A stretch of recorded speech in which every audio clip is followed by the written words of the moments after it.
let's just set that scene that everyone listening, whether you're 14, 44 or 74, you can all be fitter and stronger. The greater your aerobic fitness, the greater the potential to make gains from that other stuff is. Build that foundation of a riding position, where you're riding in that hinge position, you're looking down the trail, your legs are kind of straight, your elbows are kind of out. They'll try and mimic the race that they're doing or the event they're doing too early, and they're doing a minute on, a minute off. And actually they're not recovering enough to go hard enough again and again to actually develop their power. If you're riding for doing 1,500 meters of climbing on a Sunday and you're trying to do it with a rubbish crap breakfast, it's not going to be a fun ride. That's the secret sauce. That's the key, isn't it? If people ask me what's the secret to being fit and strong, is Ben Plenge, welcome back to the Downtime Podcast, mate. Just been out for a lovely ride in a very sunny Llangollen this morning. Yeah, morning, mate. It's always great to be here. This is the first time I've actually seen anything other than rain and mist at your house. Yeah. And we had a mint ride on some secret trails, but we can't talk about it, so it's all good. And we're here to provide 6 simple steps for people to be a better rider in 2025. And I'll be totally honest, mate, I really need it this time around. Like, I'm wearing black because it's slimming. I'm growing a beard to cover the chins. Like, it's been an eventful year, and it hasn't gone super well on the fitness front. So I've already, in my head, I was like, this week is when we're starting. So it's good to have this discussion and refresh my mind on some of the ways to approach it. So I'm really looking forward to the conversation. And we'll start with step 1, which I believe is make a plan, which feels like a good place to start. Yeah, absolutely. And I guess, just before make a plan is just getting in that headspace and just really reminding everyone, Chris, that, at the heart of everything I do is that every single person listening to this can be a better rider in 3 months and in 6 months and in a year. Everyone can be stronger, everyone can be fitter, everyone can upgrade their skills.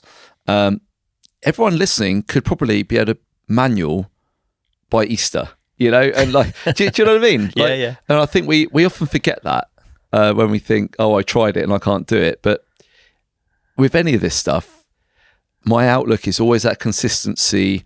And just before we talk about making that plan, let's just set that scene that everyone listening, whether you're 14, 44 or 74, you can all be fitter and stronger. Yeah. And that's what's at the heart of this. Yeah, fair. Happy days. Yeah, positive start. Yeah, I think so. Yeah. I think it's just, just really reminding people that it is for everyone, like fitness and training. It's not just, I'm a racer or whatever. So, yeah. Okay, sweet. So planning then, where do we start with that? Because I think that's where, a lot of people will almost skip that step and they'll jump forwards to right, I'm going to do this because I've seen it on Instagram, or I'm going to ride every day or whatever. And they don't necessarily put something on paper or on digital format ahead of that. Talk us through that planning stage. Yeah, so step 1, that plan, I think, maybe you don't stick to the plan, but at least it gives you a framework to work with, going forwards. And for me, the plan has got to start with an appreciation of where you are now, which you talked about briefly at the start, where you haven't quite had the year you want. You've had some injuries and bits and bobs. And so start by doing a bit of a self-assessment effectively. And that can be putting down numbers on the watt bike or in the gym and the rowing machine or out on the trails, Strava or timing or whatever, uphill or downhill.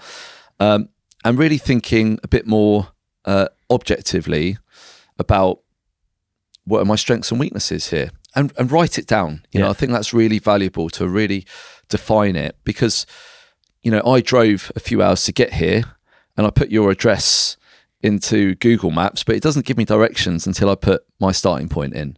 So we need to do that. Yeah. Okay. And then that end destination, what does being a better rider mean to you? To the people watching and listening, what does that mean? Is it race results? Is it riding your first red trail or your first black trail? Beating your mates? What is better rider? Because then you've got the start of that journey and the end of that journey, although the end's always kind of moving. I would say. The end never gets reached, does it? Exactly. Quite, because there's always the new destination. For sure. And that then is going to then inform you what you need to do to fill that gap. Yeah. Where are the gaps I need to to feel in terms of strength, fitness? Is it skill, all of that sort of thing to make that happen, to be able to actually make a plan. Yeah. And again, I'm a big fan of pen and paper, like old school, like write it down, but you can use a spreadsheet if you're into that sort of thing, or a training app or whatever you want. And then the next thing to do is this, as part of making a plan, is that time appreciation or a time audit, you can call it. Yeah. And time is a thing again and again that we've talked about many times, and that people who message me on social media and questions I get are always about, I don't have much time, what can I do? So let's first of all understand, how much time can you make consistently to train? You know, like week in and week out, and then every few weeks or every month, can you carve out a bit more for a long ride on a weekend and stuff like that? And now it's a case of filling in those time slots with the things that we need to do from that first part of the process. So you've identified that actually you need to work on your strength, is one of the things where you feel like your strength on the bike is letting you down when you go to the bike park or when you go off on holiday in the summer with your mates. So, right, let's start plugging in 2 strength sessions a week, you know, and it's as simple as that. Build out that plan between now and the spring or whenever, and just, you know, it's not set in stone. It's just, right, how can I consistently chip away between now and then? Yeah, finding time is a big challenge for most people, though, I would say, especially like, you know, life's busy, irrespective of whether you've got family, but you add a family in the mix as well. That makes things even more complicated. Like, have you got any thoughts around, how you do that? I mean, obviously putting it in calendars is a really, really positive thing to do. You know, things tend to not get done or they get deprioritized, but like finding space is often a challenge. There's the F word, finding time, which I always pick people up on, because, you know, it doesn't just land in your lap. No, true. You need to make it happen. And again, I hope the regular listeners don't think I'm a broken record here. Hopefully I'm just being consistent and reminding you of what's important, because time is the biggest issue for most people, and it doesn't just magically happen. You need to make time. And if you've already got a really busy schedule that stresses you out and you want to add in a training program, you're just adding to your busy schedule, and it generally doesn't work. You need to normally take something out first, which isn't easy. Or you need to move things around. You know, can you use flexi time, maybe sharing childcare if you're a parent. You know, you just need to be imaginative to make that consistent time, you know, that lets you go and train at lunchtime, because your boss says, oh, you can have an hour and a quarter at lunch, but you come in a quarter of an hour earlier in the morning. You know, and that lets you train at lunchtime and have a shower and a snack. And straight away, 15 minutes at the start of your day really makes a big difference, your consistency and ability to train. So we don't find it, you make it. You've just got to be proactive and sometimes have tricky conversations and things like that, and sacrifice things. Yeah, and I think a lot of businesses are becoming more and more aware of the importance of employee health. And I think those conversations that 5 or 10 years ago would probably have been against a brick wall with a lot of bosses, maybe these days are a little bit more productive, and you have a better chance of getting a positive outcome of that shift of, right, I've got an hour 15 at lunch because I'm coming in 15 minutes early, so I can get out to a gym or whatever, or go for a run. Or exactly. And then you can say to them, I will probably be more productive in the afternoon. Because I've done some exercise, you know, and I've had my blood pumping. I'm going to be more alert after lunch. You got to sell it, right? Unless you've completely ended yourself and you're like slumped on your desk, like sweating on your keyboard or whatever. But and it's about efficiencies, right? Like, if you haven't got a gym near work, what can you do?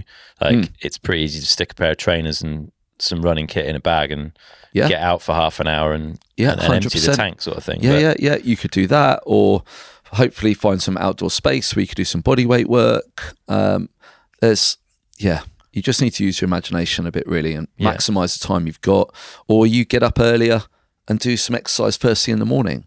And maybe people say, oh, I'm not a morning person or whatever, but actually you can adapt, you know, to a certain extent. And after the first week of it, or 2 weeks of it being a real strain, when that alarm goes off that half hour, 45 minutes earlier, actually, if you go to bed at consistent time as well, and you get in a good rhythm, then that starts to become a lot easier, and it just becomes a habit. And then you could be one of those annoying morning training people. Yeah, I'm not sure. I'm going to be one of those in a hurry, but we'll find out. Do you want to talk about volume of time? Like, how much do people need to try and carve out?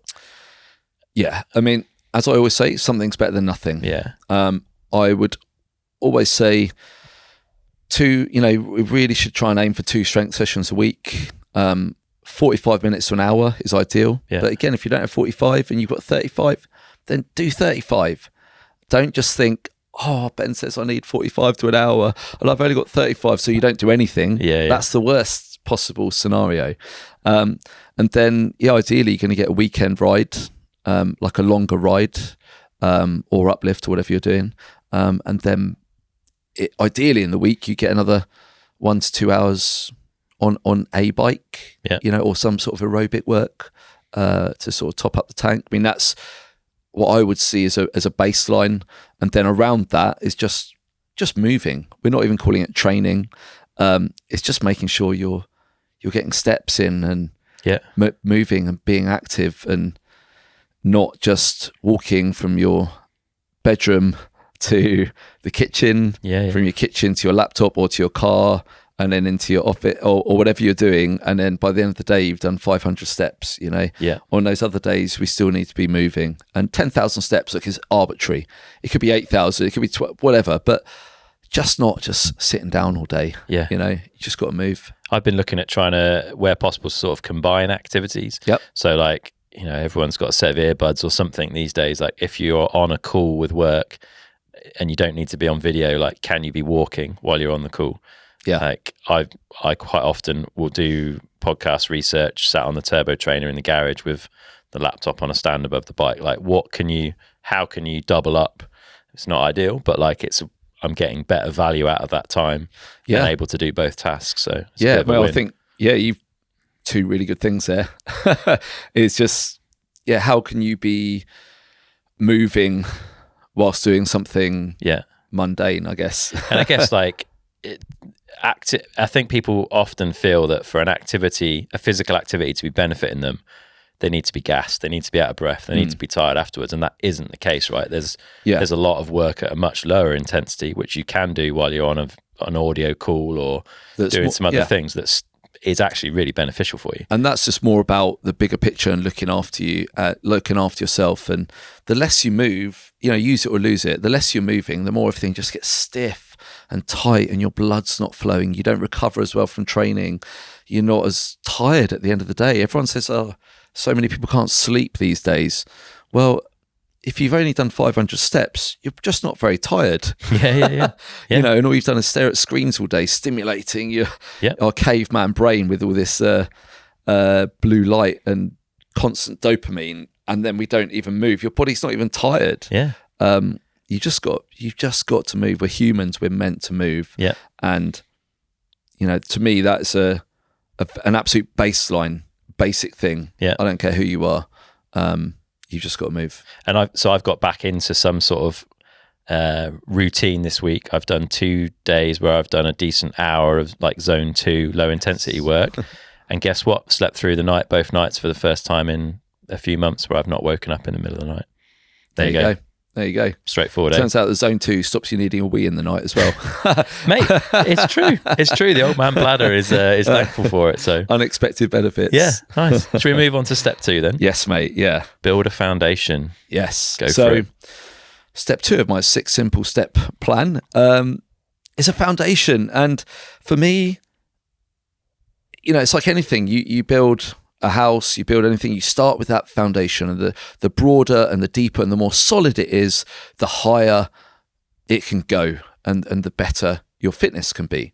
So for me, the foundation is really about 3 things. It's about strength, and then movement and mobility, which is kind of 1, and then that aerobic fitness, which I always talk about. So at the heart of it, strength is literally the foundation of your physicality. Without strength, you can't do anything else. And it's why I always say, the first thing I say is, let's all try and do 2 strength sessions a week, no matter how old you are, no matter who you are. Let's try and do that, because that pursuit of strength, that trying to build that foundation where you're always at that baseline of strength in relation to your body weight, it just makes everything else possible.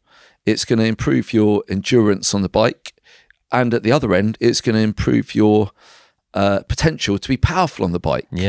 As well as potentially making you more robust and all that sort of thing. And then it also overlaps with the movement and mobility, because yes, I talk about mobility. I'll talk about it today, no doubt. But, the best way to improve mobility and to make lasting changes is actually a really good strength program. Like, that's better than doing stretches on your floor. Pick up a weight and do some deep squats, do some Romanian deadlifts, do press ups to a really full, and pull ups to a really full range of motion. That's developing your mobility. And so they all overlap as well. The movement and mobility part really, for me, again, it overlaps with that strength part, where the strength can be built in lots of different ways, whether it's heavy deadlifts with the barbell and back squat and all the classics, or whether it's single leg work with dumbbells or body weight work. That's cool. But then the movement part of that is where I really believe that we all benefit from moving in a lot of different directions. So they're called planes of motion. So as well as forwards and backwards, we want to move sideways, we want to rotate, and this just helps you to feel good, and it really complements the strength training in general. And I say general, if we're just doing squat, deadlift, bench, all that sort of thing, loads of that, you can get really strong, but it's quite easy to end up quite stiff and maybe not moving so well. And actually, so I really like to try and add in that multi-direction work where there's a bit more balance, there's a bit more control. Once you get the hang of it, once you get into it, it really makes you feel great as well, because then you feel more relaxed and loose on the bike.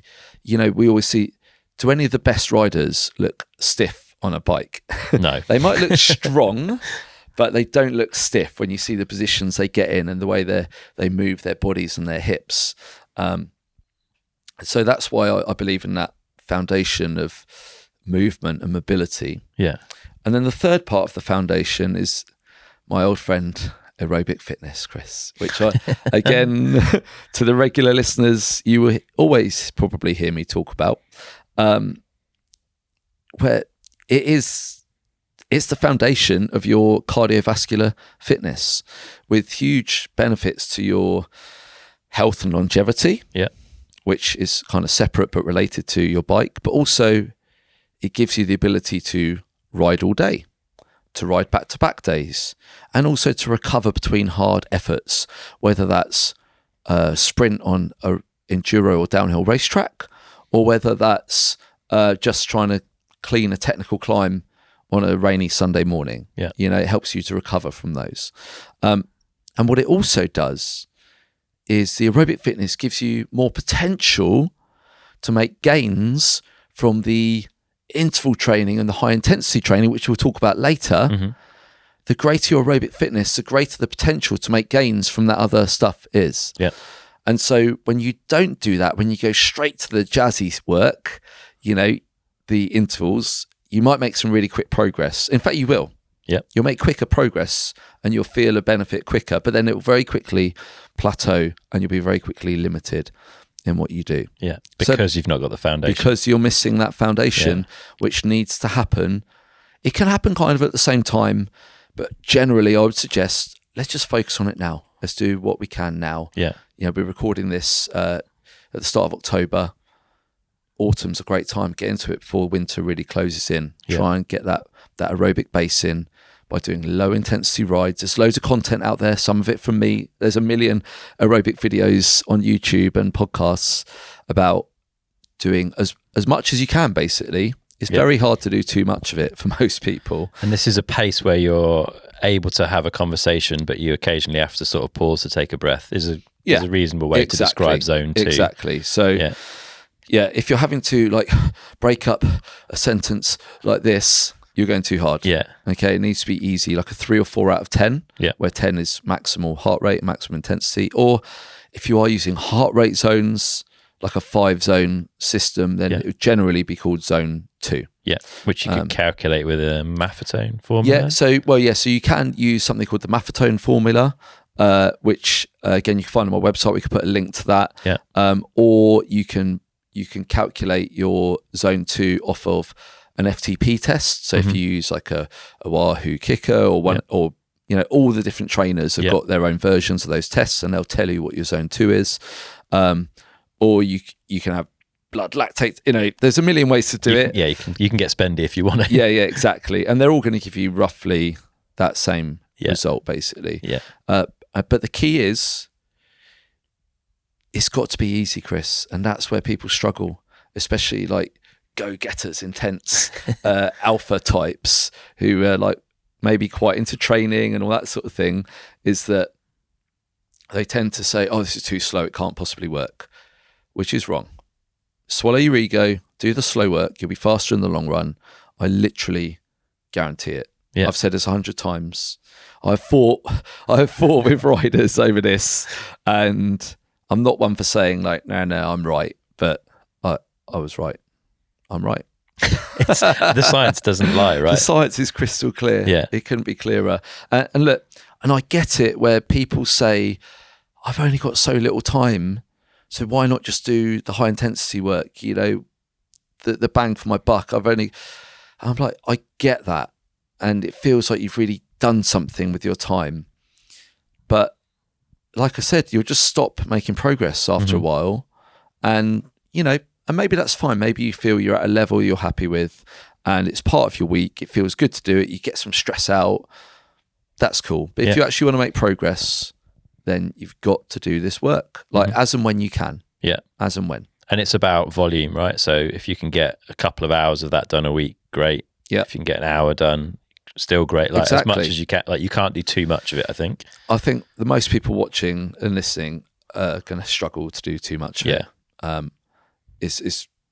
That's a pro athlete problem, doing too much of it, really. Yeah. As long as you're eating enough to support it and you're sleeping and all that sort of good stuff. Yeah. More is more. You can't hack volume. No. So the more volume you do, the better. Volume being the amount of riding. Yeah. So just do as much as you can, and ideally, you do a 2 or 3 hour ride. That's plan A. Plan B is 2 1.5 hour rides. Plan C is 3 1 hour rides, or 2 whatever. But it could be as simple as a brisk walk, right? Like as long as the walk is brisk enough to get you into just zone. about probably depending on your level of fitness and hills and stuff. Yeah. Okay. Anything else on build a foundation? Do we want to talk about consistency? I think we've touched on it, but it feels more and more, especially as I get older, consistency is like the underpinning of everything. That's the secret sauce. That's the key, isn't it? If people ask me what's the secret to being fit and strong, is consistency. And so part of that foundation is kind of racking up the sessions week on week, month on month. That's where the foundation is built. It's not built in a couple of weeks, then a week off, and Obviously, shit happens, Chris. It does. Work, life, family, injuries, sickness. So it will never be perfect, okay? But the foundation is built on consistently turning up and consistently, as I said before, trying to just be 1% better every time you train. Yeah. Just trying to overreach that little bit more, that little bit heavier, that little bit deeper in the rep, that little bit smoother reps, the slightly further on the ride, whatever it is, that slightly more intense interval, whatever you're doing, just 1% better each time. Consistency. Yeah. And guess what? Like I said, let's not think about how fit you are next month. Let's talk about 6 months. Let's think about Easter. And then this time next year, which I know people don't like to think like that. They want me to tell them 6-minute abs and all that nonsense. But actually, it's consistency that will get you there. Your fittest friend that you ride with may be a genetic freak, but they're probably the most consistent. Yeah, they just ride lots. Your strongest friend might be either a farmer or consistently in the gym the most. Yeah. And the farmers are strongest because they consistently pick up sheep and hay bales every day. They're in the outdoor gym. Yeah. Yeah, they're in the outdoor gym, lifting trailers onto back of Land Rovers and stuff, you know. So consistency is king. Yes, for sure. And I guess, especially in the early phases of any change to your life and your approach to fitness, that consistency helps embed the habit quicker as well, right? Yeah, absolutely. And the more it can become a habit, the less bandwidth and effort it needs to get you out the door to the gym, to get you out on a rainy morning, or get you into the garage on the turbo trainer, or any of that stuff. You know, once it's consistent, it removes a lot of the need for motivation because it's just a thing that you do. And like we said earlier, it can be a thing that's in your calendar, you know, on your phone or whatever, so that every week it's just, there it is, Tuesday, midday, I go to the gym, and it's just there, and it just happens. Magic. Yeah, it's magic. And before you know it, you're warming up, and it's like, oh yeah, here we go. Yeah. And then before you know it, you've done another session. You've ticked off another one. You're 1% closer to that goal of being a better rider, you know, and winning the race, or beating your mates, or just feeling good when you go to Morzine or Whistler or wherever. Oh, Whistler. One day, mate. Oh, One day. It's on the list. All right. Step 3, look after yourself. It's a biggie, right? Because I think, again, it's something a lot of people miss. 100%. And this one, you know, we're doing this 6 steps, and they're kind of in order, but this one you could almost see as like an umbrella step. And again, you've got to consistently look after yourself, rather than like the rock star who's like on a massive binge followed by rehab and like and like kale diet and all that nonsense. But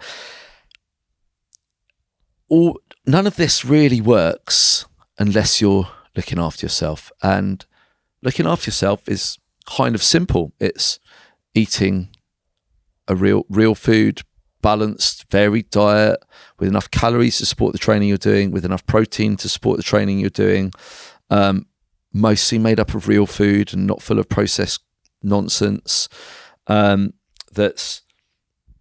then also, are you sleeping enough? Are you managing stress in your life and doing what you can to reduce it? Again, easier said than done. I fully understand that, especially at the moment. A lot of people are having tough times at the moment. Yeah. Financially, stressed.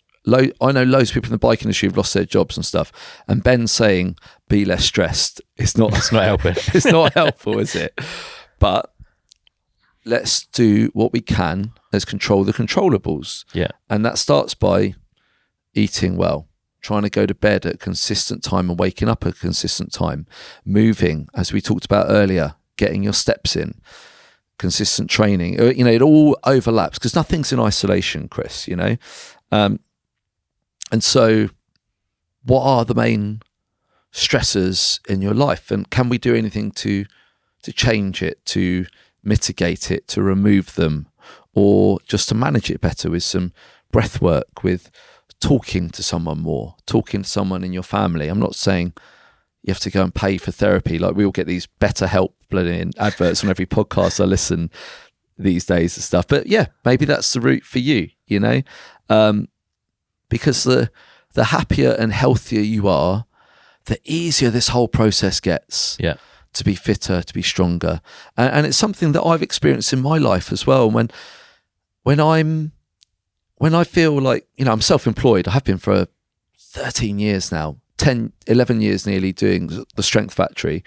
And when it feels like business is going well and I'm making a good living and I feel like I'm coaching well, my athletes are doing well, everything gets easier. Yeah. It gets that bit easier to be a bit leaner and a bit stronger and riding well. And then the opposite is true. You know, maybe it's been a really, you know, a load of people have like left the online program, or no one's clicking your Instagram and I'm sad, or, you know, whatever. And then it's winter and it's raining and you miss a couple of sessions, and then, you know, everything ties in together. Yeah. And so if you can do more of the things that make you happy, fewer of the things that stress you out. And again, that could be the conversations with your boss or whatever, about managing your time. And so, saying, work is full on. Yeah. I've got friends who've been signed off with stress this year and things like that because of their job. And we could see it coming. Yeah. Don't let it get to the point where you need to get signed off with stress because your job has broken you. Spot the early signs and take action. Speak to work. Do something about it. Take that holiday. Another example. So this summer, again, very privileged position that I've worked for, but we took 2.5 weeks summer holiday for my family.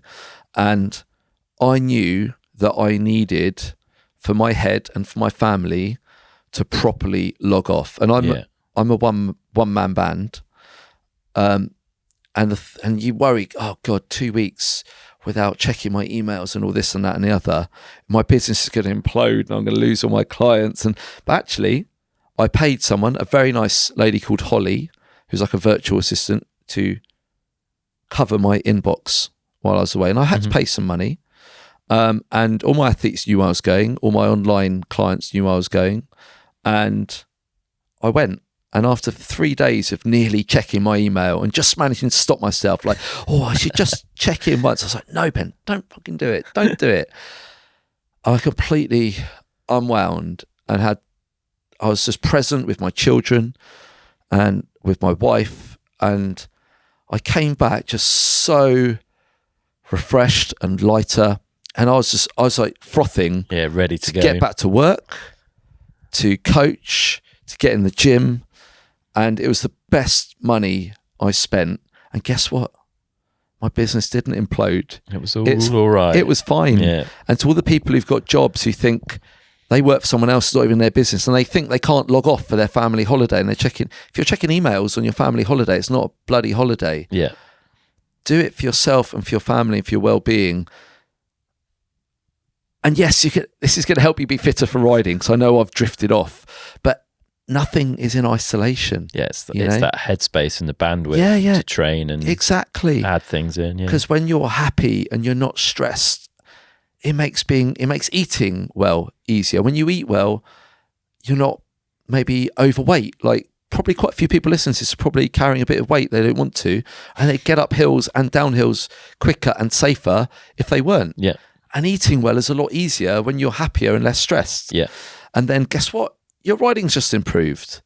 Even though this isn't like a performance hack, like do this secret squat. I'm saying you've just got to take action. Don't be passive and just get dragged along by society's expectations. Yeah. Which again, I sound like some life coach now. No, but it's easy done, mate. It's easy done. Yeah. We've all been there at some point for sure. I want to pick up on that, the weight loss side, because I think there's often a bit of a conflict. People often will go after fitness in order to lose weight, which makes sense. And generally the two will go hand in hand. But as a result, people can often be heavily under fueling, which makes energy levels low. It makes training feel harder. Any advice or any thoughts on that? Because I think I've definitely suffered where I've I'm going to lose weight, I'm going to train. You sort of restrict calories, maybe not even consciously, but you just do it. And then the energy's not there. You feel lethargic and you think, well, the training's taking too much out of me. I can't work well. Like all of that is a bit of a downward spiral potentially. Yeah. So this is undoubtedly like a tricky subject. What I would say in general terms is the first thing is that no matter what anyone on the internet tells you, is that calories in, calories out is the very bottom line. Like if you are not consistently in a calorie deficit, then you're not losing weight or body fat. Okay. Now, how you achieve that deficit and the factors that go into it they're constantly like moving. You know, your metabolism is changing, the calories you burn day to day changes. If you're in a long-term period of restriction, then your metabolism can slow down. Then you actually burning fewer calories just in the day because you do things like you bob your knee less and you don't hold yourself up. Your postural, it's crazy. But at the end of the day, it has to be a calorie deficit to lose body fat. Yeah. Okay. Now, as you say, so we want to get in some form of deficit consistently to lose body fat. And if you are always riding, let's just say riding, and you're hungry and you haven't fueled enough, then the rides are going to be less fun, maybe less intense or less far, or you're risking bonking and maybe you're more sore from training and things like that. That's like the risk side to this. So the general rule I would say is that if you are trying to lose body fat is to concentrate the calories in that day around your training session. Yeah. So, let's say you've got X number of calories for that day, which still puts you in a deficit. Let's try and focus them around before, maybe during, and definitely after the session. So if you're training in the morning, that means rather than thinking, oh, I need to lose weight, I'm going to skip breakfast or have a small breakfast. No, you have a good breakfast so you can really train properly. You can train hard in the gym, or you can get your ride done and enjoy it. And on the ride, have a bar or even a gel or something, if it's a couple of hours, to sustain you, so that then when you finish the ride, you're not absolutely mental hungry and then you do an insane binge, like which we've all done, where you go too deep on a ride, you get back and you just can't even stop yourself. The amount of food, the whole fridge gets hoovered. Yeah, exactly. You stop at the garage on the way home and you're eating crisps and chocolate and stuff. And so fuel the work you're doing, and then after the ride you want to obviously recover from it to make progress from the training you're doing. And so let's say you're training in the morning, you have a good breakfast, and then you train, and then you have like a protein or recovery shake afterwards. But then maybe on that day, it's your dinner that's a bit lighter, so that, you fueled the training, but because you've then eaten maybe no snacks in the afternoon and dinner's a little lighter, and you've achieved your deficit, but you fueled the training you're doing. Got you.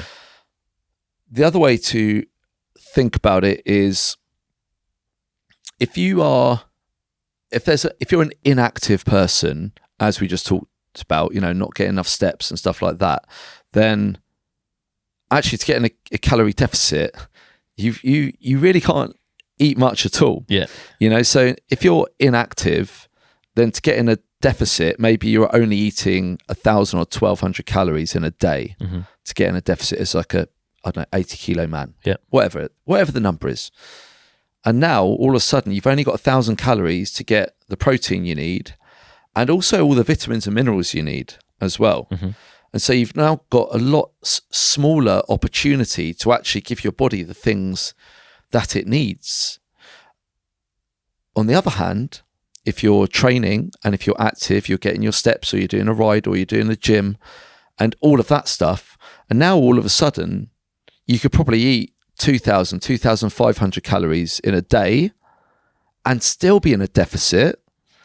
And now you've got over 2,000 calories to hit your protein target of roughly, let's aim for 2 grams of protein per kilo of body weight in a day, which I've talked about before, and to get all your vitamins and minerals and all that sort of business. So that is where, activity and fitness really plays its role in bumping up your calorie expenditure, and that way as well. On an inactive day, you're very quickly going to get hungry and know about it if you're only eating 1,200 calories, and then all day you're just fighting willpower. But actually, if you're eating like 2,000 plus calories a day, because you're active, chances are maybe you're not even super hungry, but even though you're in a deficit, do you see what I mean? So it's that makes it a bit easier to be consistent. Now, look, fat loss is hours and hours worth of podcast for the actual intricacies. But I think if I was to give a couple of overview pieces of advice, would be to, when you're planning out some meals and stuff like that, is number one, you don't always have to count calories. But I think if you really don't know where you're at, is that it's a good starting point just to understand where you're at with your, what you're expending and what you're eating each day. And there's loads of apps out there. MyFitnessPal, I think MyFitnessPal, I think you can use free still, and there's all different ones. And just get an idea of what you're eating. And then that's just going to also make you aware and start looking at packaging and stuff where, that you think, oh, I'm having a healthy snack mid-morning of this cereal bar or whatever, and it's got all nuts and stuff in, and it could be perfectly healthy and it's cool, but your cereal bar might be 100 calories or it might be like 250 calories, and then times that by 5 for like Monday to Friday, let's say, and that's the difference between 500 calories and over 1,000 calories, and straight away there's 500 calories in the week. And a lot of the places, you'll go for a coffee and you'll look up and it'll say like cappuccino 110 calories, and look and you're like, oh, if I just go from a cappuccino to Americano with cold milk, I can lose just 60 or 80 calories a day and I'm not going to be any hungrier. My body's not even going to know. That's just like free. I could just do that every day, and and just build that awareness of what's high in calories and what's not. Start reading some labels and just build that awareness, of where the calories in your diet are coming from and what might be bumping you over consistently and causing you to gain fat. So just start by building that awareness, and whether you stick with it or not, whatever. But it's a bit of a dull way to live on a daily basis, but it's definitely useful to inform the decisions you make. A short-term tool to kind of teach you, so you learn. So you could build a foundation of understanding your nutrition. Now, when you're doing this, just please bear in mind that your activity tracker on your watch, whether it's a Whoop or a Garmin or any of that stuff, they nearly always overestimate calories burnt. Nearly always, sometimes to a huge degree. And people, when you ask them or do like a food survey, at the end of the day, people underestimate massively. And that's why you'd get a lot of people saying, I've been in a deficit for weeks and weeks, but I'm not losing any weight. Calories in, calories out is nonsense. I'm like, well, you're not burning as many calories as you think you are, and you're eating more calories than you think you are, and you just haven't been in a deficit. It's as simple as that. And then the second bit, because I think I said I had 2 main points, is that protein thing. Let's start, when you kind of plan a meal, start with protein. How can I hit my protein target through the day? Which is great for muscle recovery, muscle building, repair, being strong, and being healthy. And it also fills you up. And it also, like a small, tiny added bonus, is like a lot of protein sources take more energy to actually digest as well. So eat a big steak and it's got loads of calories or whatever, but quite a few of those calories are then taken to digest it. So you kind of like write them off a little bit and things like that. So start with protein. So start by counting calories, start with protein. And I think that's as deep as we'll go on fat loss for today. Fair. I just wanted to highlight that, like, often people kind of shoot themselves in the foot by heavily restricting and trying to train and suddenly wondering why they've got no energy. So I think it's key to try and balance that or prioritize. Prioritize training those calories first, maybe, around training. And then on a day where you are inactive, dial the calories back, if you want. But if you're riding for doing 1,500 meters of climbing on a Sunday and you're trying to do it with a rubbish crap breakfast, it's not going to be a fun ride. You're just going to bonk and then not concentrate. Low blood sugar, low concentration, crash. I guess another thing I just want to quickly highlight on that calorie counting fact, I think a lot of people tend to be creatures of habit, and actually, like, I think if I counted calories for a week or 2 weeks, I've probably covered most of the different things that I eat in any given month. So I probably already know 80 to 90% of my calorie intake, Yeah. then I mean, like you don't have to put in a lot of work, I guess is what I'm saying, to get a good feel for it. exactly. We probably buy most of the same things most weeks for your weekly shop, whether you get delivered or you go and buy it. You know, most weeks my cupboard basically looks the same. Yeah. It's got some fruits, some veg, and some meat and fish and eggs and, you know, a bit of dairy, and, you know, there's all sorts of cereal bars and pasta, right? You know, and none of that stuff really changes. No.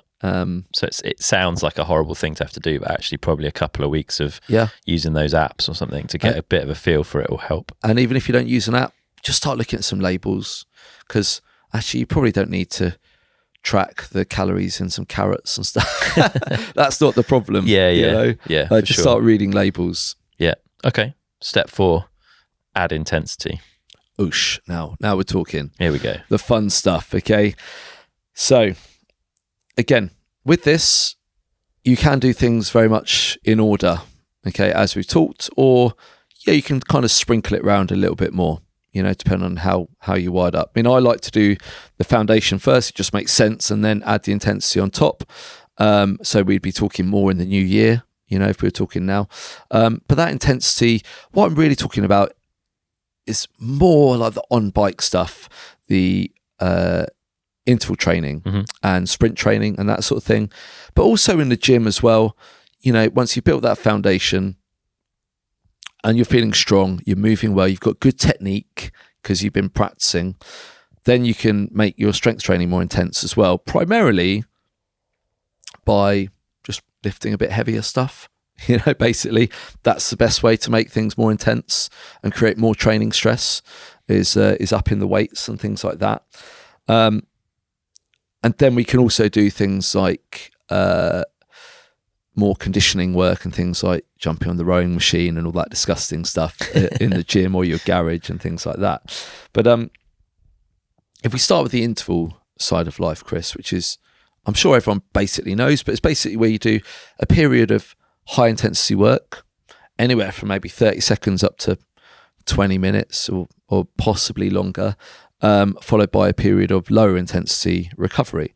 And so the idea is that you work at a higher intensity that you wouldn't be able to sustain for a longer period of time, and it stresses your body enough to cause an adaptation so you become fitter. Okay. Yeah. Now, the first thing I would say with intervals is that we're trying to train a certain physical quality, and I like to be jargon free, as you know. So let's just say, you know, you want to be fitter, more power over a minute. Yeah. So that's the quality. I want to have more. I want to be able to ride faster and harder for a minute. So it's really high intensity. So we want to build that and develop that quality before we then worry about trying to repeat it. And so that means having long rest periods when we start interval training, which is where a lot of people go wrong, is they'll see pro riders or they'll try and mimic the race that they're doing or the event they're doing too early, and they're doing a minute on, a minute off, or 30-30s or all that sort of thing. And actually they're not recovering enough to go hard enough again and again to actually develop their power over a minute. Yeah. So what I would say is let's start off with something like a minute on, so a minute hard effort, you know, like hard, where you're approaching max heart rate by the end of the minute, not hitting max, and then 3 minutes easy spin, really easy to recover from it. And then that means on the second rep, the third, fourth, fifth rep, you could still go hard. Okay. And that is then doing those repeated hard efforts. That is then what makes you fitter and more powerful over a minute. Yeah. Now you've made progress over that. You've improved that physical quality. Now, if you want to, yes, you can cut the rest period down to 2 minutes, to 1 minute. You know, maybe if you're more XC focused and you want to be able to hold high intensities for longer periods. Now you've developed that quality, you now learn to repeat it. But if you're trying to repeat it too early, then what it means is the quality of the session is too low and you don't actually develop that quality in the first place to repeat it. You're repeating low power. Yeah. So the idea should be develop the quality so you're more powerful over that duration, whether it's 30 seconds, a minute or 5 minutes, with long rests so that it's really high quality efforts. And then if you want to, if your event or your goal, or if your version of being a better rider dictates that, then you can reduce those recovery periods. And that's one of the main things that I see riders doing wrong, is too short recovery. Yeah. Because they think it's always got to be super intense, super hard when you look across the whole session. Whereas I want the session to be more polarized. I want it to be like a big zigzag up and down. Yeah. Where the low peak, there's a trough at the bottom where you're recovering, and then the peak, it shoots up. Yeah. As you put the watts down, and the peak remains the same peak throughout the session. It's not like half what your first minute interval was. And it's not just dropping away, which is what happens when you start doing shorter recovery periods, basically. Yeah, so you build up to that. Exactly. Yeah, exactly. And I guess if you've got power meter, if you're on an indoor trainer, or if you happen to have a power meter on your bike, some e-bikes now have that built in. You can see that data. Then exactly. Obviously, you've got that. Yeah, you can use the data. You can use all that sort of thing. And don't forget as well, when you first start doing this, hopefully you've got a foundation, and then we start to feed that intensity in. The first interval session you do isn't going to be, use that to kind of figure out roughly where you're at. It's going to take a bit of trial and error. Yeah. Am I doing a minute at those 1 minute efforts at 250 or 300 or 350 or 400 watts? Like, what is it? Yeah. Because actually you probably don't really have a clue. And use that first session to feel it out, because training and interval training and intense training is a skill in its own right, Chris, where you get better at it. Pro riders, guess what? They're really good at it. Well, they should be. Yeah. Anyone who was at Lake Placid, the cross-country World Cup on the weekend, are very skilled at pacing and doing high-quality training sessions. Yeah. If you've never done them, or you haven't done any for a year, then you're probably not. Yeah. And I include myself in that. I haven't really done any intervals since about May. I did some before, in the run-up to a race. Yeah. I worked hard. I improved my ability at doing them. I improved my power. I felt fit for the race. And now mostly I've just been riding all summer. And that's fine. Yeah. And I will reintroduce intervals at a time when I feel I want to and I need to. Are intervals, once the base is built, let's say we start now, we've got 3 months of base building done, we're into January and we start thinking about intervals. Are intervals relevant if you're not racing? Yeah, I think so. Okay. I think that for two things. Number one, I think it's clear that developing your VO2 max, which is your body's maximal ability to use and consume oxygen to create energy, has really big benefits for health and longevity. Yeah, I think that's becoming more and more clear, and it would also just have a huge benefit on the bike. If you just want to be able to put an effort in to get up a steep climb. Yeah, I was going to say mountain bike riding anyway is basically an interval session. It's just an uncontrolled, very variable interval session. Exactly. So doing those intervals consciously away from riding, maybe, or on rides as well, can help and will help improve your general riding. Exactly. So even if you're not a racer, there's a benefit. And everything overlaps, so that aerobic work, as I talked about, helps you to develop your VO2 max, which is kind of what you're working on with the intervals, like the intense intervals, and then the reverse is true. And they both kind of overlap in the middle, which is that area where most group rides happen, in between those two intensities. Kind of, if you want to talk about zones, at zone 3 into zone 4, that's where most group rides are happening.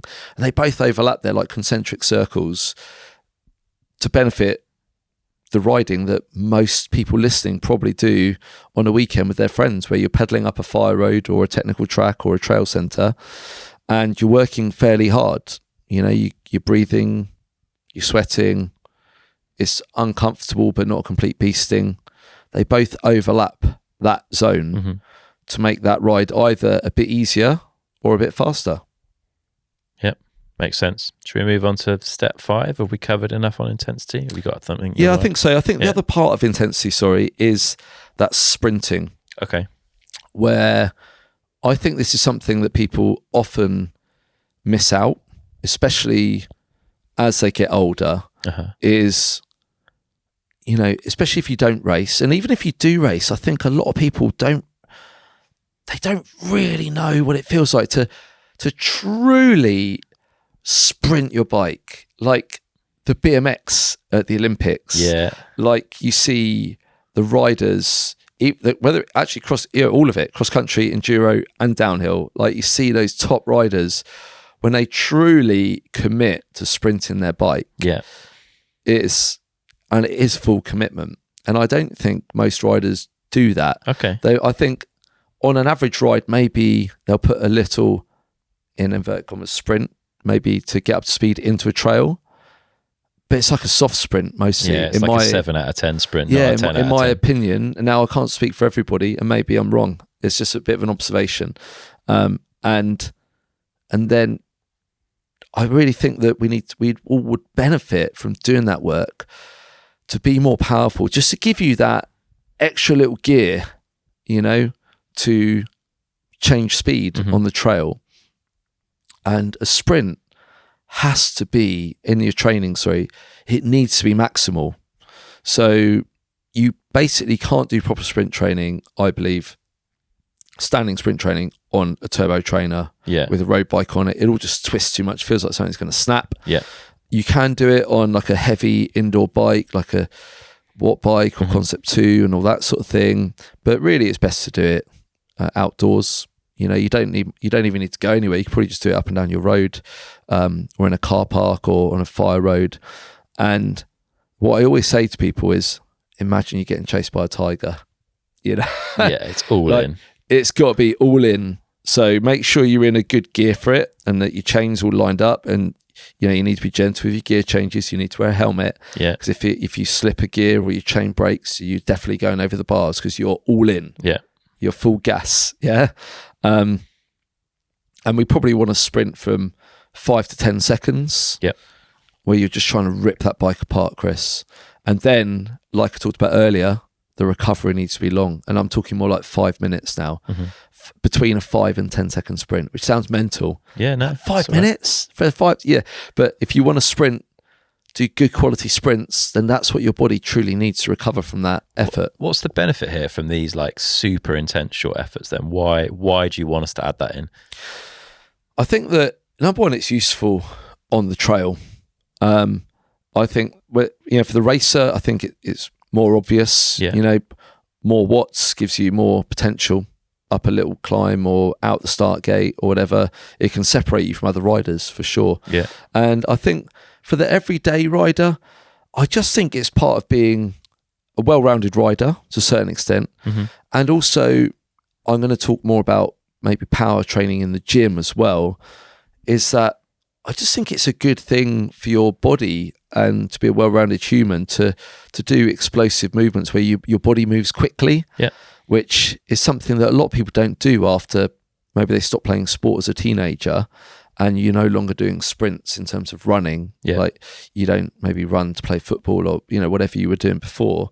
And so those high intensity efforts, I think, just have a positive effect on your body that I think has a positive effect on day-to-day life, as well as every time you ride, it just gives you that bit more juice. I mean, you always program, I guess, in mid-spring. That seems to creep into your programs. I've been following them for a while now.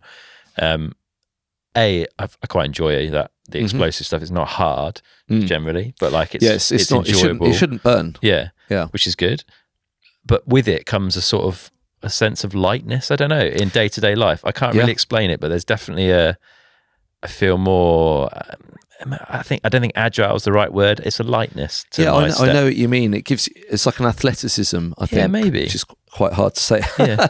and actually, sprints like that is something that I use as part of the kind of maybe the day before a race sort of priming process for the pro riders that I coach, and racers of all levels.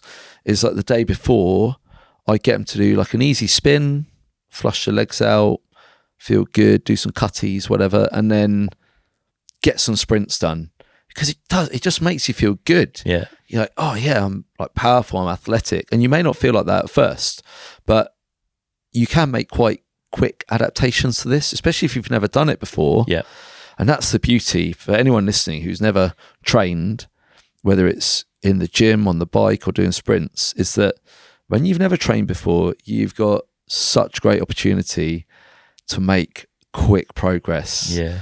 Which I'm jealous of, you know, because when you've been training a long time, you have to work harder for those gains. Out, yeah, sure. it does. Yeah. But that's good, you know, because I'm consistently at a decent level, and then to improve that takes a little bit more work. Yeah, and that's cool. But do that sprint work. I think I really enjoy it, and I think it does make you feel good. Yeah, kind of like a spring in your step, almost like a little more of a cocky confidence about you. I buy into that. Yeah. All right. Step 5, skills upgrade. Fun one, eh? Yeah. So, and again, this one is kind of an umbrella one, you know, rather than after you do your intervals, you upgrade skills. Yeah. So rather you can like always be working on this. Rather than, you know, but I think that's just how I wanted to sort of lay it out. Is it all through, I mean, for me, it's a constant thing, is trying to upgrade my skills. This morning, we rode some lovely steep trails, so I hadn't ridden my e-bike much. I'm just thinking about how I ride my bike, and I enjoy that. And tomorrow, in fact, I'm having some skills coaching with Joe Smith, which I'm really excited about, because I always want to be a better rider. And I think the winter months offer a really good opportunity to do that, because if you can ride in the slippy, wet, muddy routes and off cambers and all the other stuff, then I think it just helps to tune you up, keep you relaxed, and it just quickly tells you if your body position isn't right and things like that.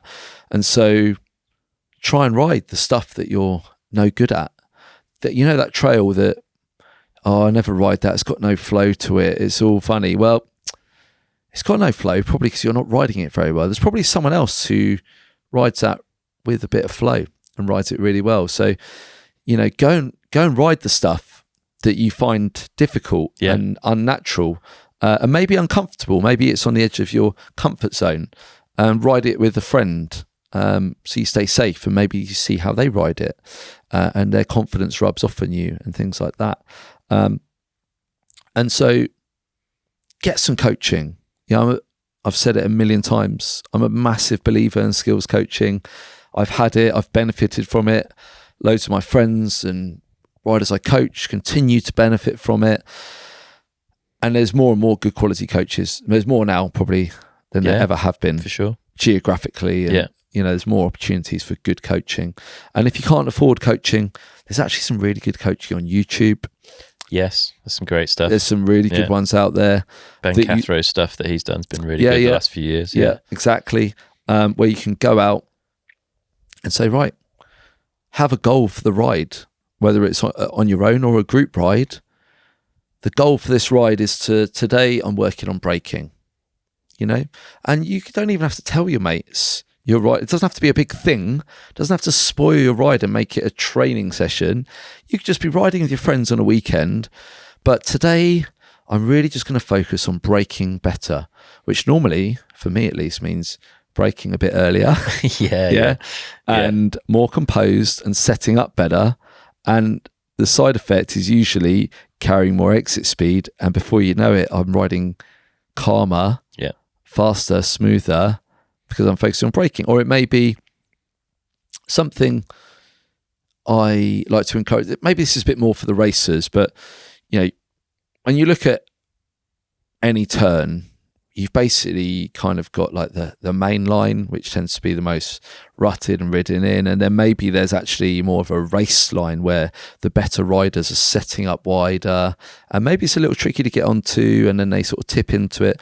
And I think there's benefits to practicing and learning to ride both, where actually the main line tends to be more wiggly, for want of a more technical term. The pros are very good at finding the quickest way through something, and the straightest line. I think actually there's a lot of benefit to riding the wigglier or bendier main line that's also tends to be more full of gravel and wet, you know, do you know what I mean? And all that sort of stuff that's looser. and it's slower today, but I can really work on my technique, my setting up, and then if you are racing or as you go into spring, it's like, right, I'm going to switch my riding focus to more race lines.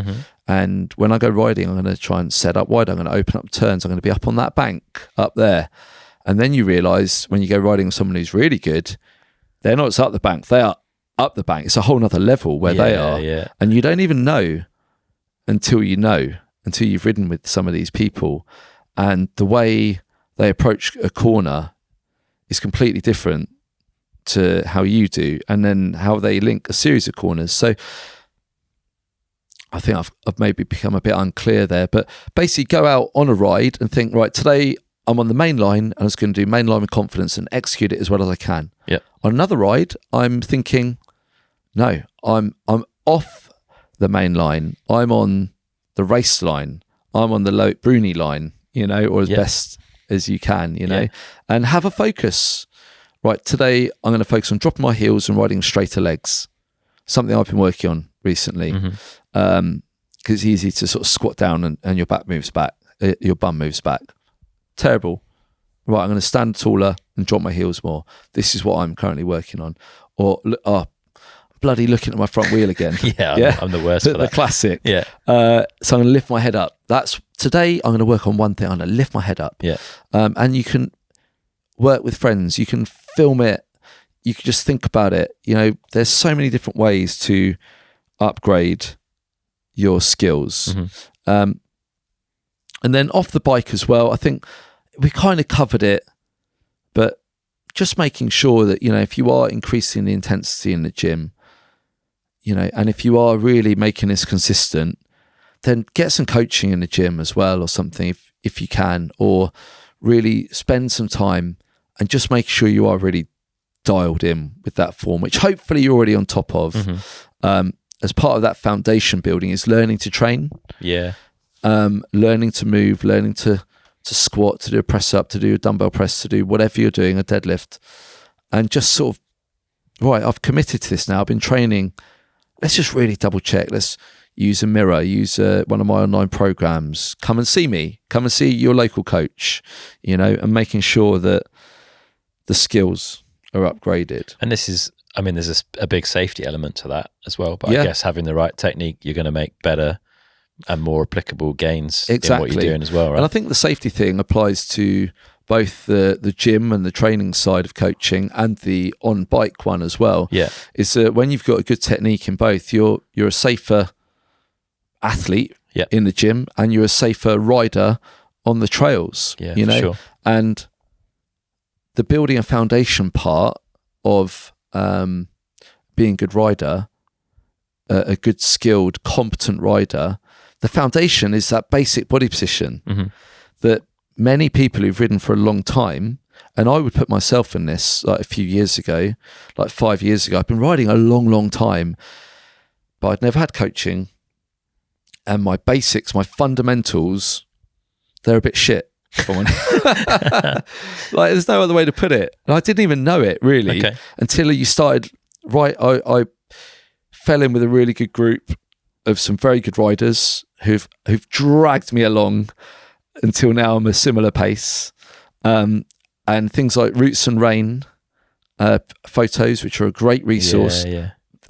Those photos were so humbling, Chris. Yeah, I hate looking back. Yeah. But now I'm going to sound like a dick, but I look at my Roots and Rain photos and, maybe 50% to 3/4 of them, I think, oh, actually, that looks like someone who can kind of ride. Nice. No one's ever said Ben's a stylish rider or Steezy. Like, it's never happened. Probably never will. But I vaguely look like I'm competent on the bike. And do you know why? It's because I built my foundation, which is that basic riding position, through coaching, through deliberate practice. Yeah. And that's how you need to do it. So build that foundation of a riding position, where you're riding in that hinge position, you're looking down the trail, your legs are kind of straight, your elbows are kind of out, there's degrees, whether it's more chest up or chest down, it varies, whatever. Yeah.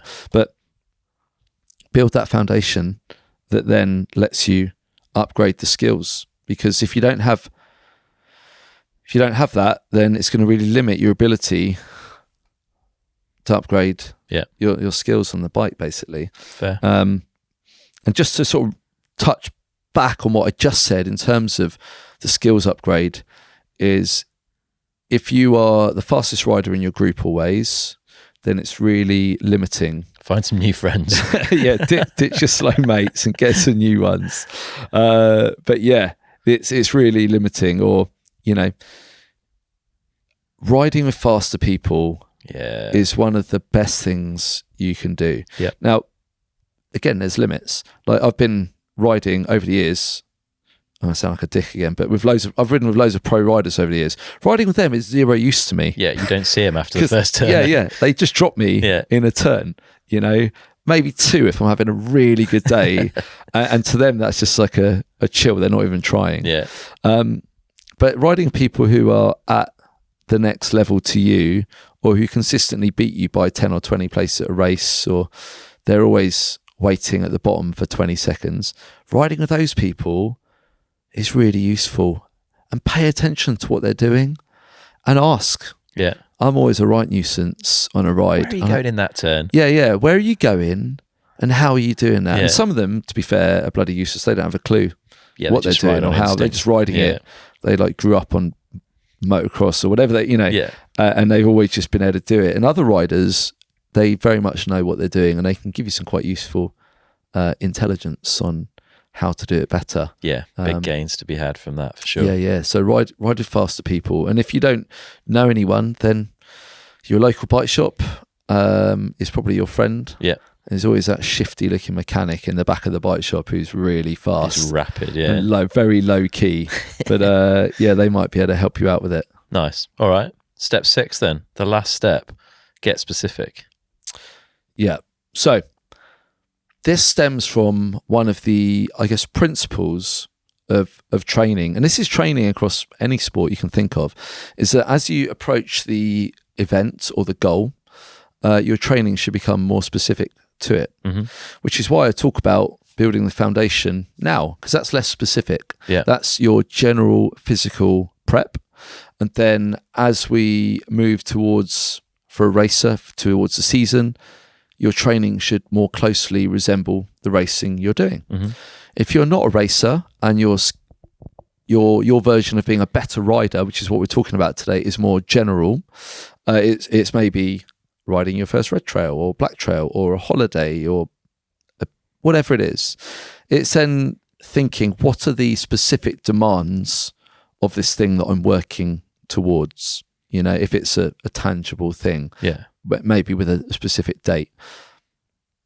And so that's the general trajectory that we should always follow, is becoming more specific. So as I just said, racer or non-racer, what are the demands?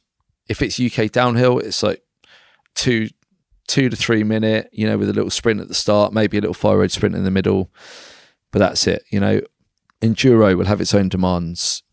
3 days back-to-back riding in Scotland or the Alps or Colorado will all have their own specific demands.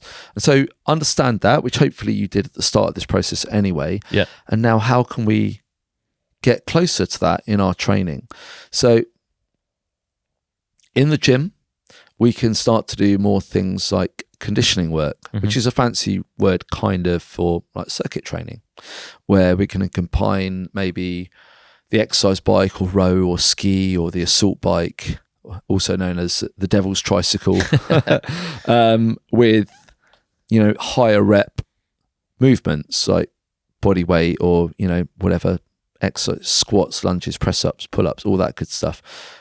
For the duration, you know, if you're training for a 2 to 3 minute race, then maybe we do that for 2, 3 or 4 minute circuits, you know, conditioning.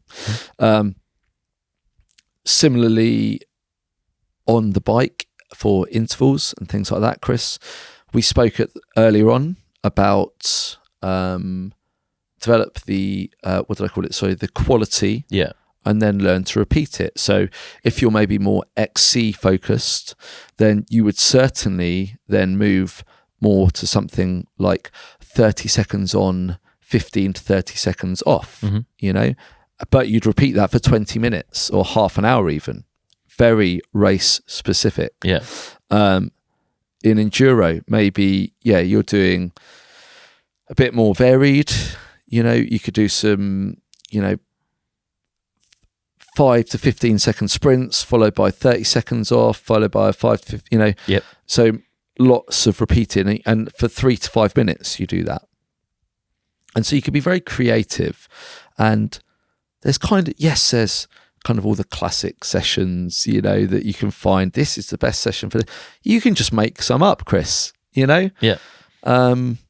Just write it down, define it, do it to the best of your ability, pacing it correctly, warming up correctly, and then do it more than once as well, so you can actually see progress. And I think a lot of people, they always want to be entertained, and every week they're doing different workouts, different fitness sessions in the gym. Every week they're doing different interval sessions and stuff like that. And I kind of get it, where you want variety, but when it's constantly varied, how do you know that you're actually improving? Yeah, you don't feel the progress. Yeah, so I'm a big believer, right, let's say you've created a race-like interval session for enduro, where you're going to do a 15-second sprint followed by 30 seconds recovery 7-8 times, whatever. Do it, record your results if you're able to, if you use a trainer, and then next week you do it, and the goal should be to do it a few watts higher each time, basically, and then do it, and then I'm actually fitter. I've made some progress here. And then, I think I should have mentioned this at the start, is that when you keep a training diary, when you record the weights you lift, when you record the sessions you do, and you see the numbers going up, and maybe you see your times improving on Strava or amongst your mates, you're hounding your mate's back wheel who used to drop you. That's pretty motivating. For sure. And that really helps you to buy into this process, because none of what I'm telling you is like a risk. This isn't like investing in crypto where you might get this huge return or you might get nothing. It's really simple. If you do the work, there is a return within a certain parameters. Some adapt a little more, some a little less, whatever. But we're all going to get a return if you do the work. You're all going to get stronger and fitter if you do the sessions. And when you can see that then helps you to be consistent. It helps you to be motivated. It helps get you out on the day where you are a bit tired and thinking, whatever. Yeah, because you trust the process ultimately. You trust the process and you buy into the process. And this whole thing is all about the process.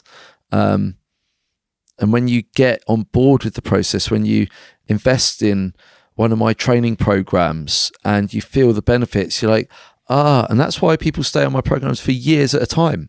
I've got such long-term members using them, is because they believe in it, they trust it, and they see and feel the results when they train. And that's why I like your programs, I would say, because it tends to run in a 4-week block. So you see the progression over those exercises or sessions in the 4 weeks. But as they start to get stale, you get a new program. But then quite often something will come back around like 3 months later, be like, we did that exercise back in January. And then you're like, whoa, I'm like this much further up the weights with it or whatever. And it's really cool. So you see the progression in the month, but you see elements of that progression throughout. Yeah, exactly. And that way as well, you get better at doing the actual exercises. And when you get good at doing the exercise or the movement, just squat, whatever, it doesn't matter.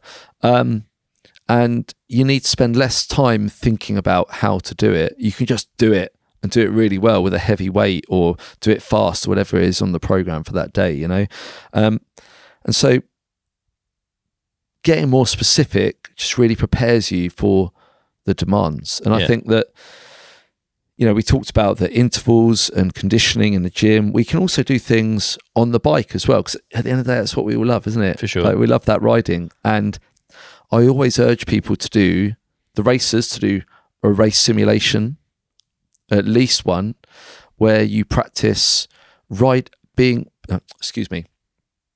practice performing and riding at a good level at the same time of day that you would normally. Let's say you normally ride in the mornings. When's race runs for downhill? In the afternoon? Or so, okay, well, let's do an uplift day where you do your fastest run at 2 p.m. Yeah. You're racing enduro. But you're not a morning person. It's the other way around. Well, stage 1 might be 9 a.m. and you've got to get your leave. Yeah, you're out at 8. You're pedaling from the campsite, leaving at 8. Well, let's do a ride where you start pedaling at 8, and the first trail you ride of the day, at your own risk. You're going to really commit to. You're going to effectively race that trail, and you're going to practice your nutrition for the day. And if your goals are not to do with racing, which is cool, but you're going to the mountains, then I've said it before, book some uplift. Get yourself to a bike park where there are longer runs, where there are rougher trails, where, can you do back-to-back days? If you're preparing for a holiday, whether it's a 3-day riding weekend or a full week, but normally you only ride every Saturday. Well, look, as part of that time audit at the start, at stage 1, build a foundation. Remember I said, look at your weekly time and then those extra bits. Well, a month before or, for a couple of months before, can I get a full weekend in before we go so I can ride back-to-back days where you practice, your body just gets used to it because nothing conditions your hands like riding for a start. Yeah. And you also then learn a little bit about how to look after your body and how much to eat. And in the evening, maybe you get on your foam roller, Chris, and do a little mobility work, or you do a warm up in the morning. I'd love it. I'd love to see more people, doing warm ups in the morning on their riding trips and having a little stretch off and mobility in the evening. So 15 mutzigs and then straight to the top of the hill is not the one, though. I'll let you make up your own. I'll let you make up your own mind. But and look, we all want to have a good time. I know, and you can still have a good time. You can still go and have a drink. You can get away with more. Go if for you're some fit. pizza. If you're fitter for that riding holiday, and if you look after yourself and just eat a little bit better, and maybe have a couple fewer beers, or do a little stretching, do a little warm up, then those things make a big difference. And so let's practice that. Let's do a simulation. Let's do, a weekend away to practice back-to-back days and things like that, basically. It's an investment, right?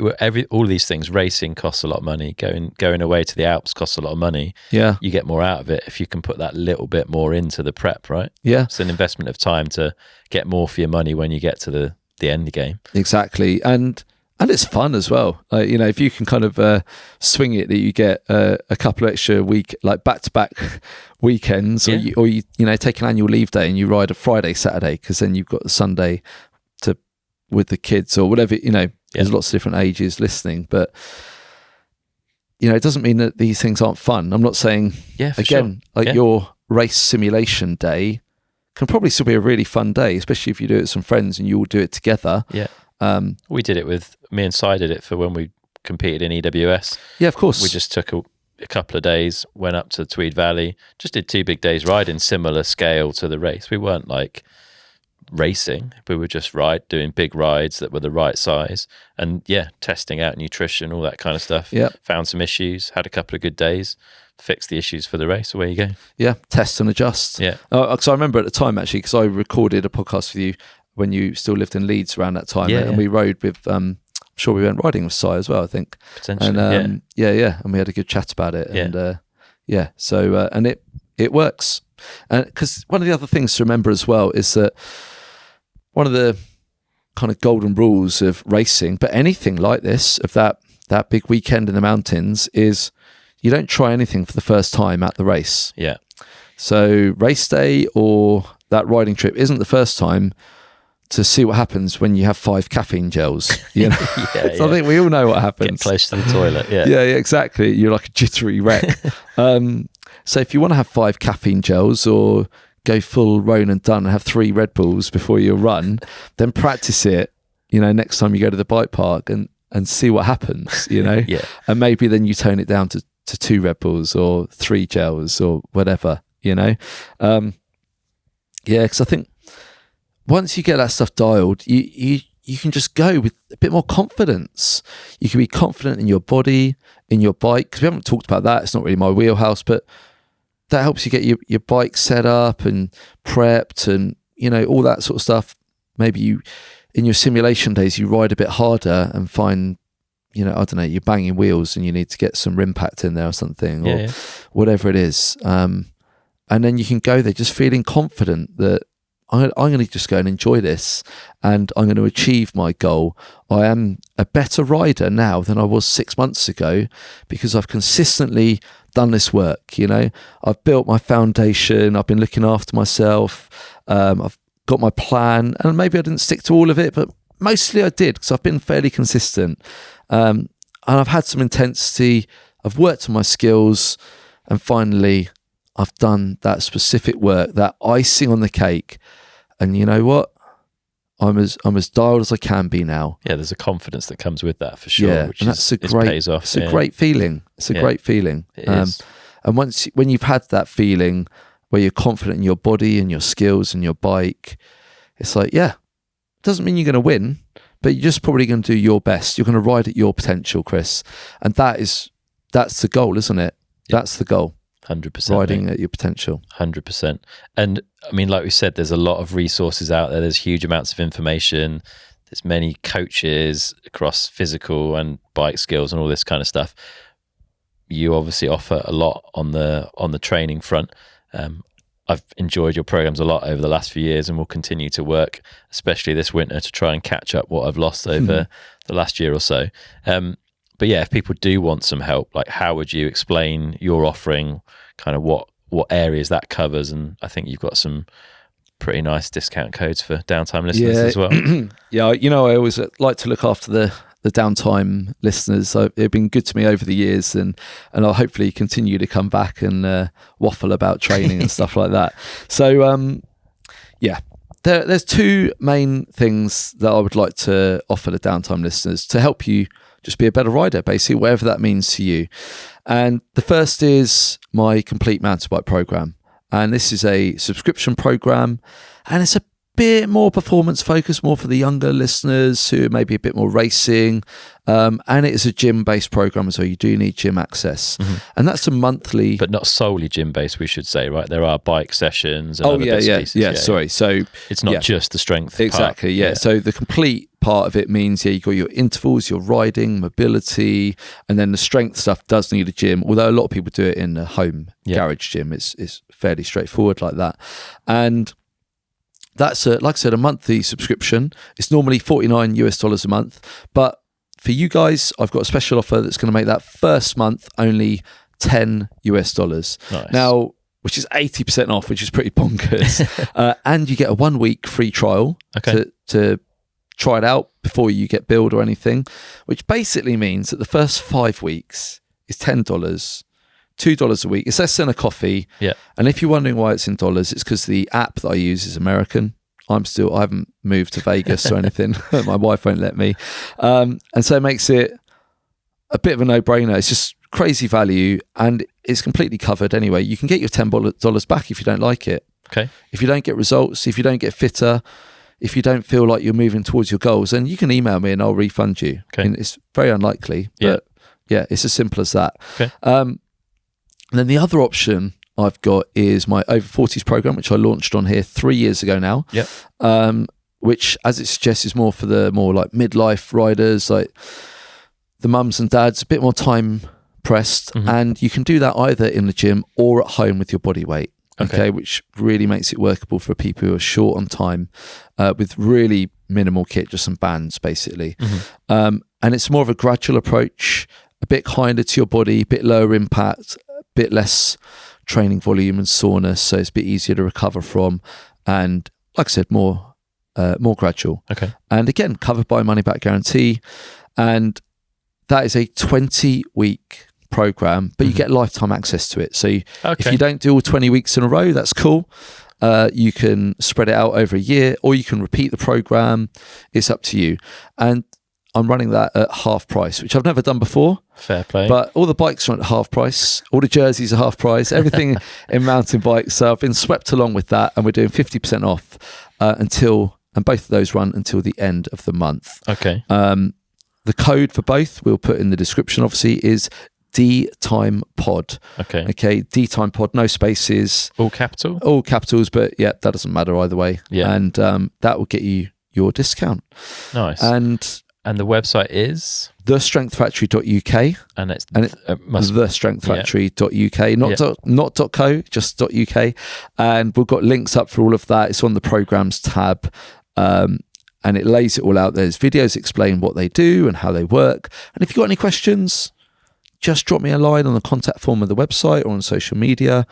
I would love to. I'd love to hear from you and answer any questions about this podcast, regardless of whether you're buying a program. I always answer the questions. It's me. It's not a bot. It's not Holly, my email assistant from the summer. You will get Ben giving you my best, honest, open answers to your training questions. Because like I said at the start, Chris, I believe everyone listening can be a better rider, not just next month, but in 6 months, in a year. You can all be more skillful. You can all be stronger, leaner, fitter, more awesome. You can all learn to do bunny hops and manuals, and, we can all be better, myself included, and I just want to help you do that. And I think, and in fact, I know that with these programs, with my approach, I've been doing this a long time. There's been thousands of people who's used these programs over the years, and the results don't lie. So no, it definitely works. Give it a shot. Yeah. And you won't regret it. And I'm here to support you through your journey as well. Nice one. Thanks, mate. I'll stick links to the programs and the discounts and the codes and everything in the show notes on the website, downtimepodcast.com. You've also got some resources on Instagram and YouTube that are worth people checking out. 100%. Instagram is a constant battle for me. I think the algorithm hates me, but I would love it if you gave me a follow at strengthfactory_coach. And yeah, it's all sorts of riding and training bits and bobs. And then also on YouTube, that's actually doing a bit better than Instagram. I get up as much as I can on there. Yeah, there's heaps of stuff again, on there. Look for Strength Factory. You'll see a picture of me and all sorts of training stuff on there. Nice. One of the videos I did earlier this year actually is, I think relates a lot to this, is just quite simply how I got faster is what it's called. Yeah. And again, I'm not saying I'm like the next Aaron Gwynn or anything like that. I'm just like a 44-year-old dad who's doing my best to be good at riding, but I have consistently got a bit faster every year for a decade. There we go. And I think some would say I'm a slow learner, Chris. but yeah, that's been quite a popular video, and I think that people will be interested in that. We'll try and get a link up to that. Yeah, we'll stick links in for all that. Obviously give us a subscribe. Go on, like and subscribe while you're there. Yeah, exactly. Nice. But one. And just I love hearing from everyone, and chatting to people. I quite often get chatting to people at races in Morzine. There's someone this summer I was having breakfast with my family, and I got chatting to someone who'd listened to the Downtime podcasts and had a nice chat over a croissant. And I love meeting everyone at the races, at the forest, wherever. So come and pick my brains, come and say hello. Let's talk bikes and nonsense. Nice one. Thanks, mate. Huge amount of knowledge shared as always in that. Some great discounts for people and some awesome information across the YouTube and the Instagram. So yeah, we'll stick loads of links in all the show notes and stuff so people can find that. But thanks for your time, mate. It's been a pleasure.